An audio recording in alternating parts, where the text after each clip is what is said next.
নামাজ পড়ে হাজি 5 বার হজ করেছে, 6 বার হজ করেছে, বেটিক বিয়ে দেওয়ার সময় বলতেছে জামাই ভালো পাচ্ছি না ভাই রে।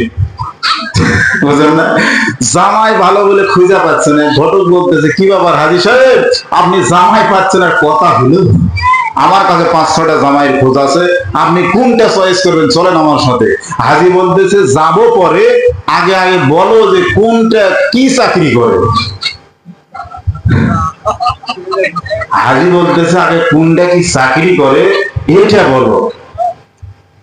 ঘটক বলতেছে একজন হলো মসজিদের চাকরি করে আর একজন মাদ্রাসার চাকরি করে।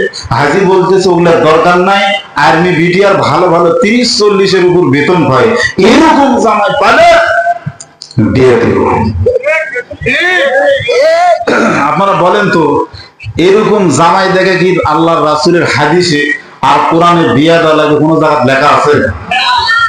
আসলে না কেন?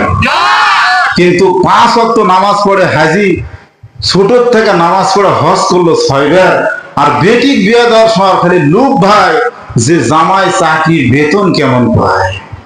জনগণ ঠিক কিনা? তার মানে বুঝতে হবে হাজি নামাজ পড়ছে ঠিক রে, হাজি নামাজে খারাপ কাজ থেকে হাজি বাঁচাবার এখনো বাঁচতেছে না। জনগণ ঠিক কিনা? হাজির নামাজ এখনো ঠিক হয়নি, হজ করলে কি হবে ভাই? না এরকম নাই?